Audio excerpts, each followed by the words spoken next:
Lu pasti kan pernah ngerasain ya, tiba-tiba lu berpikir sesuatu pengen apa gitu dan tiba-tiba udah muncul iklannya jadi Instagram Stories, di iklan YouTube sebelum nonton video gitu. Coba buat yang udah nonton Begin Again di tahun 2013, coba ya tonton lagi filmnya dan lu akan merasakan nuansa yang berbeda gitu. Tidak ada lagu-lagu favorit di zaman mulan kartun gitu. Lagu paling ciri khasnya yang I'll Make a Man Out of You gitu kan. Apa udah masuk fasenya nonton film yang dekat dengan kehidupan aja gitu ya?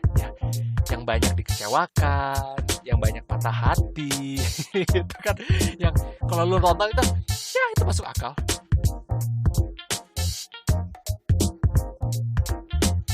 Gue pengen ngasih tahu nih, kalau lo pengen bikin podcast, gue saranin lo buat pakai Anchor. Anchor itu satu solusi untuk semua kebutuhan podcast. Mau rekam, hosting, hingga distribusi, semua bisa di Anchor. Dan yang paling penting nih, semuanya itu 100% gratis. Langsung aja buka anchor.fm/start. Sekali lagi di anchor.fm/start. Oke, lanjut.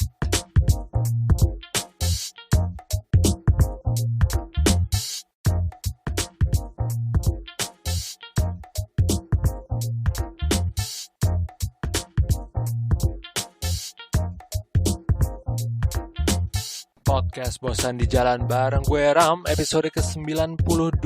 Apa kabar semuanya? Balik lagi dengan kesendirian gue di dalam mobil. Bukan karena tidak ada bintang tamu, cuma karena males ngedit.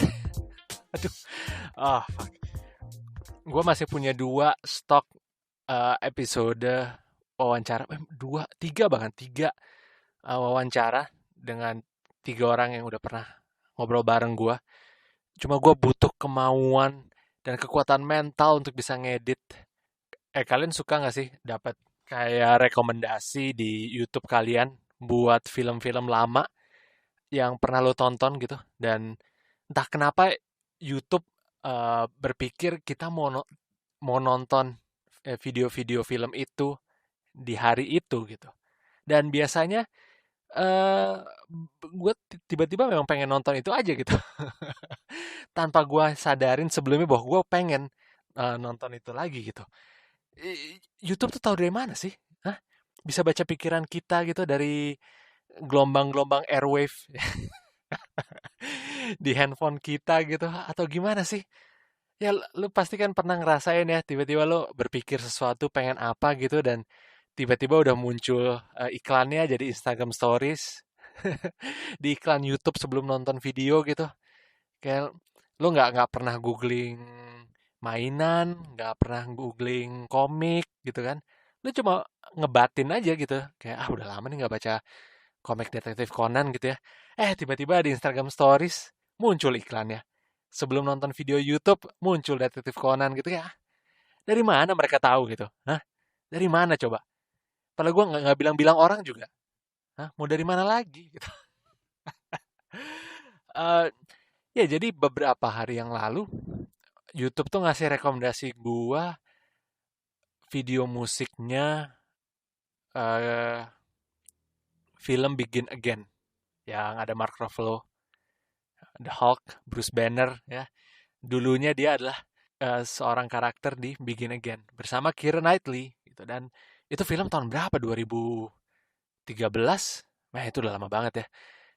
Dan kalau lo belum nonton, lo tonton deh. Ya setidaknya lo bakal mendapatkan pengalaman nonton film yang ya it's a feel good kind of film gitu jadi ya itu cukup menyenangkan untuk ditonton tapi udah kalau nonton ya kedua kali nah ini coba buat yang udah nonton Begin Again di tahun 2013 kan udah 7 tahun tuh ya lewat ya coba nih tonton lagi filmnya dan lu akan merasakan nuansa yang berbeda gitu eh karena kemungkinan lu nonton film itu kan di awal umur 20-an lo ya. Karena gue nonton itu di awal 20-an, masih naif akan dunia, tidak mengerti letih, jerih payah, dan kesusahan yang ada di dunia ini gitu. Sehingga gue nonton itu ya karena itu ada lagu-lagunya yang seru, yang menyenangkan, enak didengar, ada Keira Knightley, ada Mark Ruffalo, ya kan? Gua nggak tahu Hailee Steinfeld itu siapa gitu. Dan eh ya lu nonton itu karena ya wah, ada Adam Levine, wah keren ya kayak filmnya bla bla bla, oh tentang relationship bla bla bla gitu kan. Oh tapi setelah 7 tahun lu lihat lagi deh, lu bakal melihat adegan-adegan yang sepertinya terlewatkan aja gitu. Waktu lu pertama kali nonton film ini 7 tahun yang lalu gitu. Lu jadi ngeh akan personanya karakter si Mark Ruffalo itu. Kalau lu, ini spoiler alert aja ya. Waktu di awal-awal kan diceritainnya dia dipecat dari perusahaan dia sendiri yang dia bangun. Ceritanya ya dia dihianatin sama co-foundernya sendiri. Terus dia punya hubungan yang sedikit rocky gitu dengan istrinya, dengan anaknya gitu, dan dia mendapatkan second chance in life melalui si Keira Knightley inilah gitu. Dan waktu kalau lu pertama kali nontonnya mungkin lu bilang kayak ya udahlah dia dipecat ya bla bla bla bla bla gitu.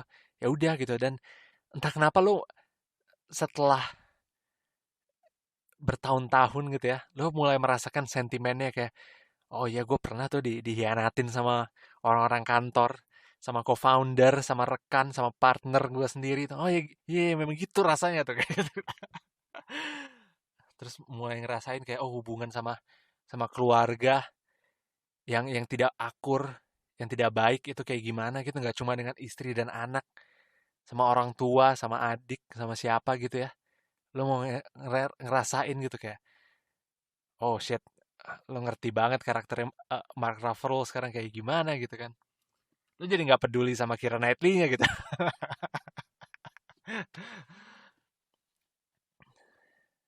Dan lu mulai ah, menyelam di lirik-lirik lagunya juga gitu, dan awalnya lu mengapresiasi kayak lagunya yang oh yang catchy, yang seru gitu kan.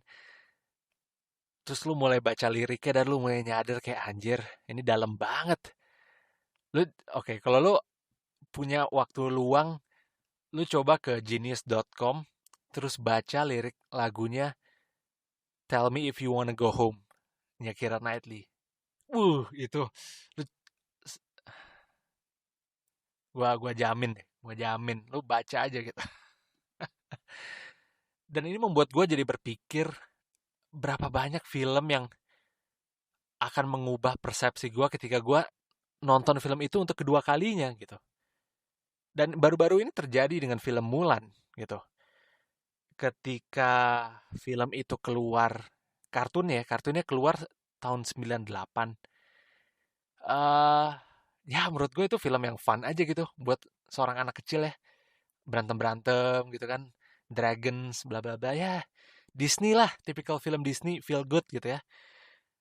Baru-baru ini gue diceritain sama istri gue gitu kalau ternyata film itu mendukung LGBT. Wah, ini mau dibawa kemana nih, Ram? Ini mau dibawa kemana? Apakah lo akan menyinggung pendengar-pendengar lo yang mendukung LGBT kah? Emang ada? Hah? Emang ada dari 20 pendengar podcast ini? Ada yang seliberal itu kah? I doubt it. Oke, jadi dengerin aja nih.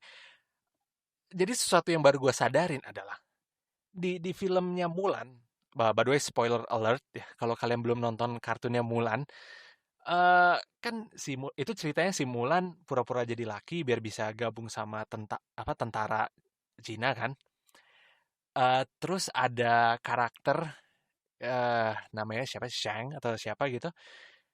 Dia yang awalnya tuh kayak instruktur yang tegas, kind of gitu, kayak gimana.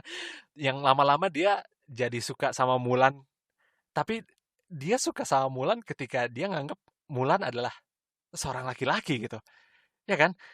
Dan dan ketika istri gue ceritain itu tuh kayak ada kaca atau cermin yang pecah di otak gue gitu kayak gitu kayak hah iya ya, kok dipikir-pikir itu kan ceritanya Mulan jadi laki ya, jadi artinya si Shang itu waduh Waduh, holy shit. Gue jadi melihat film Mulan dengan perspektif yang berbeda gitu. Dan ada film Mulan yang live action pun keluar.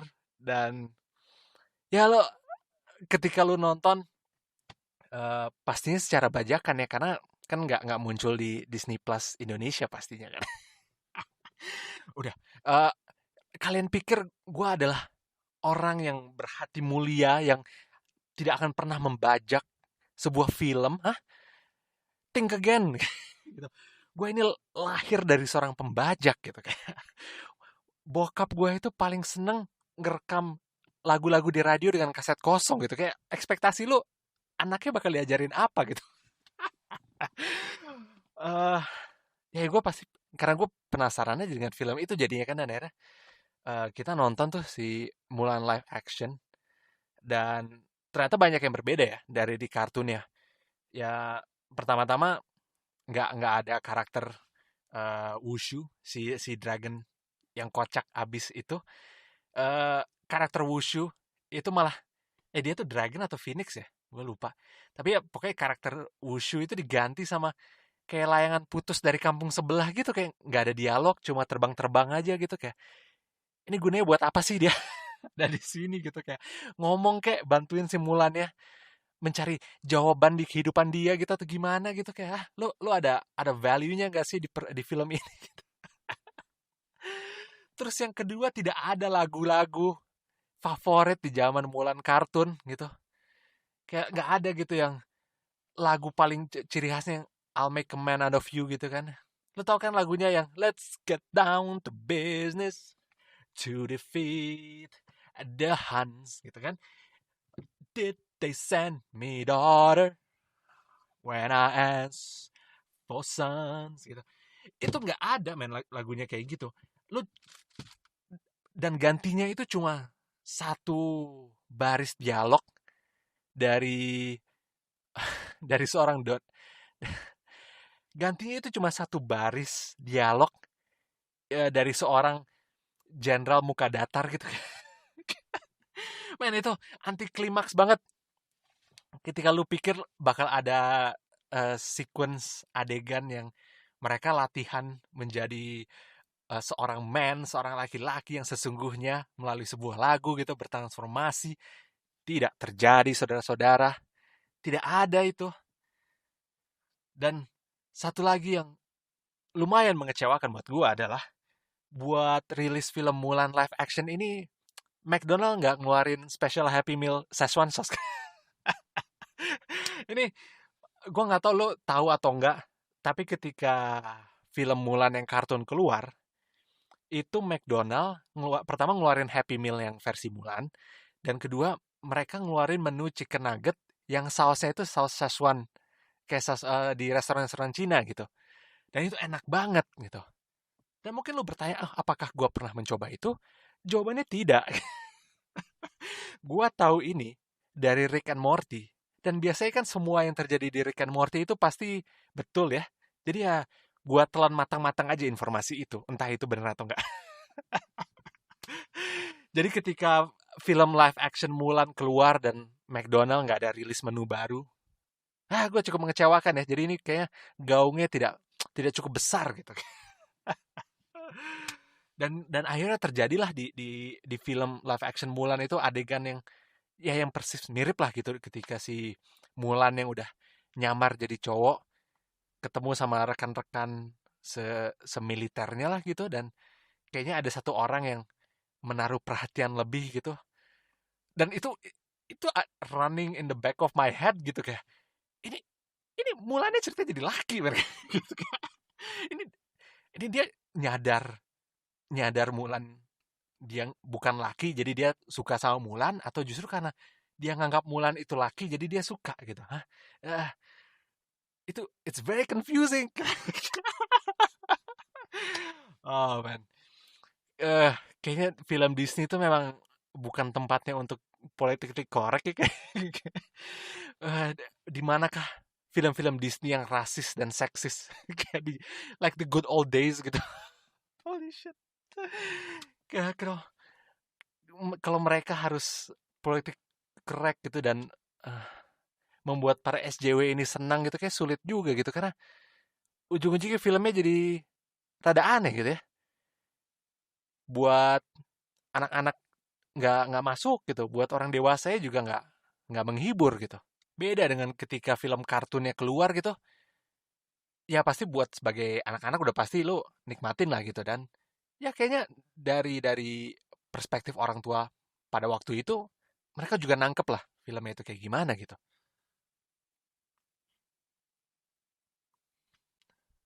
Atau mungkin kita udah terlalu tua aja kali ya untuk bisa appreciate sebuah film yang bertumpu pada satu orang pahlawan gitu.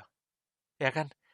Kalau misalnya lu inget obrolan gua soal Tilik gitu kan, eh apa masih zaman gak sih kita nonton film yang kita ada satu pahlawan yang akan menyelamatkan kita semua gitu kayak kayak Mulan gitu menyelamatkan satu Cina gitu kayak men itu harus ada collective effort gitu kayak teman-temannya harus berguna juga gitu. Nggak bisa cuma dia yang menyelamatkan satu negara Cina dari satu orang jahat yang which by the way itu itu Limbat ya. Itu yang jahat itu mirip banget sama Limbat loh. Itu Limbat beneran atau gimana sih? Jason Scott Lee itu coba kalian Google ya yang jadi jahatnya si di Mulan itu kan namanya siapa Kan gitu ya kan ceritanya orang dari Mongols gitu kan namanya Kan diperanin sama Jason Scott Lee mukanya mirip banget kayak Limbat coy. Mirip banget ya Allah mirip banget ya lu nggak capek apa nonton lu cuma bertumpu pada satu orang gitu lu harusnya udah hidup udah 30 tahun lebih lu udah tau lah itu jalannya kemana kalau lu cuma punya satu orang pahlawan yang akan menyelamatkan satu eh mah satu pahlawan yang akan menyelamatkan seluruh elemen masyarakat gitu dan teman-temannya nggak ada yang bantu gitu kayak anjir kayak ya udahlah kita apa udah masuk fasenya nonton film yang dekat dengan kehidupan aja gitu ya ya yang banyak dikecewakan, yang banyak patah hati, itu kan yang kalau lu nonton itu, ya itu masuk akal. Kayak ya dikecewakan seperti itu ya masuk akal gitu.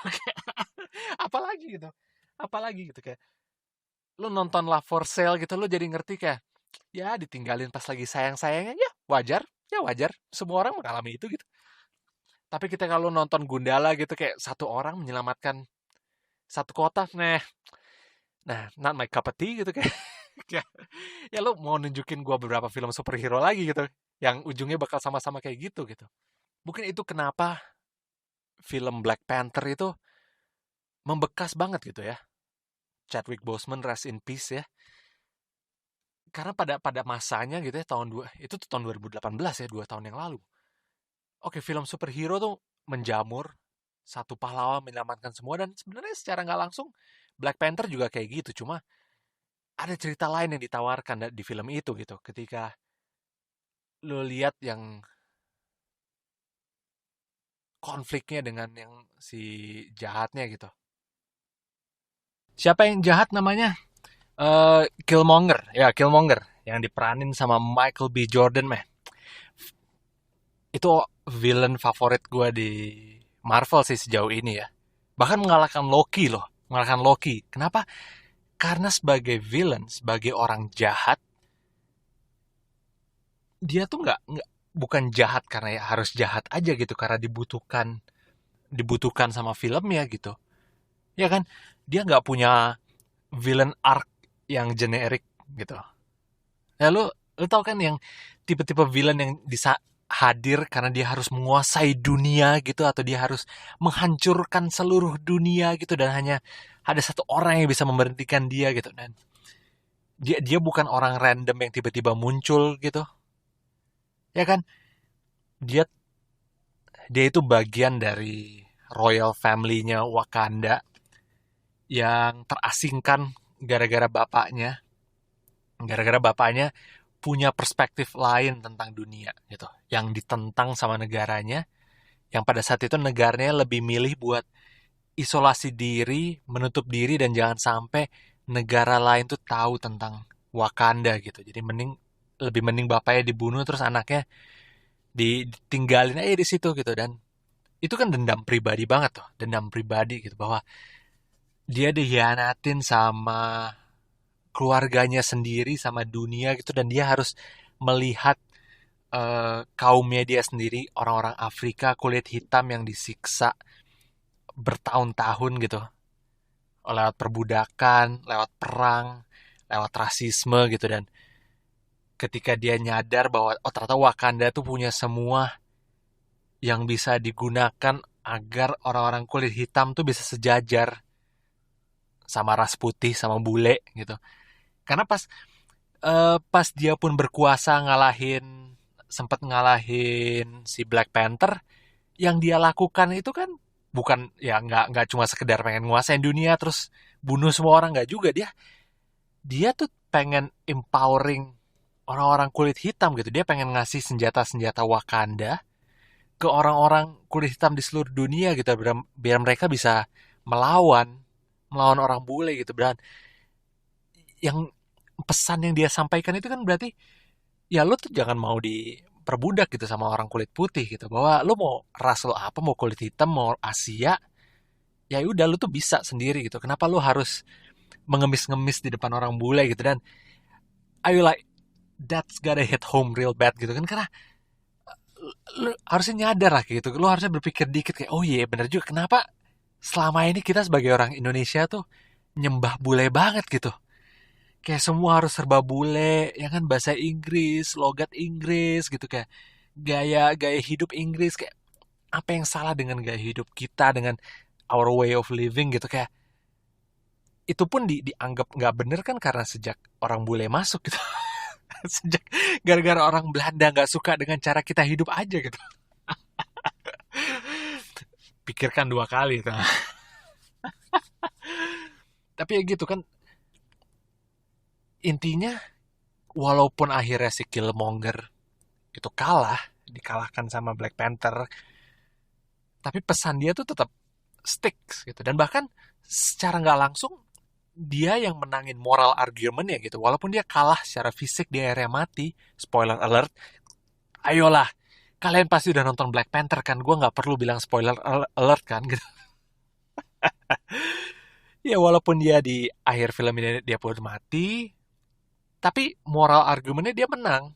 Karena yang dia inginkan adalah Wakanda membuka diri kepada dunia kan. Dan itu akhirnya yang dilakukan sama Black Panther kan. Dia akhirnya ke PBB lah bilang, ngasih tahu Wakanda punya segala gitu. Terus dia ke Amerika lah mulai bikin kayak pusat-pusat gelanggang remaja atau apalah gue nggak tahu. Oke, dia beli gedung kan, nggak usah beli gedung terus buat apa gitu, terus dia nunjukin pesawat terbangnya gitu ke anak-anak kulit hitam yang lagi main basket gitu kan. Ya udah, dan ternyata dilakukan juga gitu kan. Jadi akhirnya masuk kepikiran Black Panther juga buat ngelakuin itu gitu. Jadi nggak mau dibilang salah ya ada salahnya, tapi ada benernya juga gitu. Dan itu villain yang membekas gitu, itu yang harusnya lo dipertahankan di banyak-banyak film gitu. Kayak harus, karena lo nggak bosen apa dengan karakter jahat yang generik,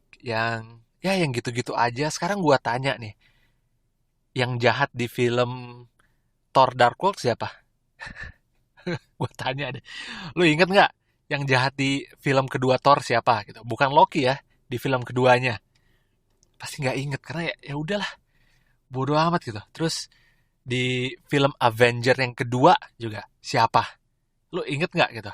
Dan tujuan dia tuh apa gitu? Nggak ada ya, karena terlalu generik aja, nguasain dunia, bla bla bla, pengen bunuh semua orang itu. Ya udahlah, kita udah nggak pertama kali kita denger itu gitu, ya kan? Ya jadi intinya gitulah. Lo udah makin berumur, film yang lo kejar pun harusnya lebih, gue nggak mau bilang lebih berbobot ya, karena gue bukan film Nazi juga yang harus ngatur lo nonton film apa gitu. Cuma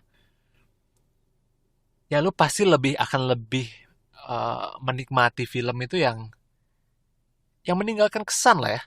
sama lo gitu. Mau nonton film yang tinggal duduk bego aja nggak apa-apa sih. Gue kadang masih suka nonton itu gitu. Kayak di Netflix banyak gitu. Mau genrenya komedi, drama, action, yang cuma lu tinggal duduk nonton terus lo ya bla bla bla 1,5 jam abis ya udah gitu. Tapi abis itu dulu lupa gitu, ya kan? Ya nggak masalah juga kalau misalnya mau suka itu. Gua bukan orang tua lo gitu, yang harus ngatur lo gitu. Lo kalau mau bener jangan dengerin gua, udah dengerin orang tua kalian aja gitu. Dengerin tuh pemuka agama setempat sesuai dengan kepercayaan lo. Baca kitab suci pilihan kalian gitu. Udah itu kalau mau bener tuh gitu aja gitu. Nggak usah dengerin orang-orang nggak jelas di internet ngomong gitu. Jadi kalau kalian dengerin gua sampai menit ke sekarang juga ya, antara lo memang nggak ada kerjaan, lo udah nggak tahu mau ngapain lagi, atau lo baru tengah malam baru selesai nonton bokep gitu, terus lo nggak punya nggak punya konten apapun, ya udah terus gue terserah sih. Setidaknya gue berterima kasih sudah menambah statistik pendengar gue. Yang di, munafik kalau ada orang bikin podcast terus bilang, gue sih nggak melakukan ini untuk jumlah pendengar gitu karena gue hanya ingin mengutarakan pendapat gue gitu kan. Ya itu munafik gitu karena orang-orang itu belum ngerasain didengar oleh banyak orang gitu ya. Dan itu adalah diri gue sendiri 1 bulan yang lalu gitu. Karena di bulan kemarin gitu ada episode Tilik yang didengar ratusan pendengar aja, rasanya itu udah kayak wah orang dengerin gue gitu kayak gua, apakah gue seorang nabi gitu. Makanya orang tuh seneng jadi caleg ya karena ini didengerin orang, disorakin, ditepukin, dikasih like, retweet gitu. Kayak man, it does things to a person's mind gitu, kayak power kompleksnya langsung bekerja gitu. Kayak orang dengerin gua, saatnya gua memberikan pesan-pesan moral gitu. Kayak kalau lo nggak punya rem pada diri lo sendiri, atau lo nggak punya teman yang buat ngerem lo, ya mungkin lo bakal jadi caleg sih. Tapi lagi-lagi gue ngucapin terima kasih aja sih kalau kalian dengerin yang episode Tilik, salah satu dari ratusan pendengar episode Tilik. Jarang-jarang gue bilang ratusan pendengar. Gue jujur aja, gue ini podcast yang levelnya pendengarnya puluhan gitu ya. Jadi kalau pas ada muncul ratusan, terus masuk chart komedi lah di Spotify, itu menyenangkan gitu ya. Walaupun itu bukan akhir dari segalanya gitu, walaupun gue tahu ketika gue harus keluar dari chart dan pendengarnya balik ke puluhan lagi, ya udah lanjut lagi aja gitu. Jadi enjoy aja gitu ya. Kalian selalu bisa menghubungi gue lewat email di podcastbosandijalan@gmail.com. Sekali lagi di podcastbosandijalan@gmail.com, atau di Twitter @ramdisa, atau di Instagram @podcastbosandijalan. Segitu aja ya dari gua. Terima kasih buat yang sudah dengerin. This is Ram signing off. And I'll see you on the next one.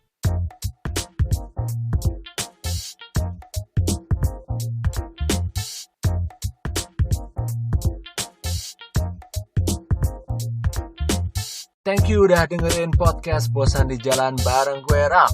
Gua mau ngucapin terima kasih sama Craving For yang udah support gue di podcast ini. Craving For is the taste you'll never forget, the sin you'll never regret. Mereka ini punya koleksi dessert box beragam yang pastinya bakal bikin kamu ketagihan. Ada coklat mousse cake, tiramisu, dan personal favorite gua nih, cinnamon rolls.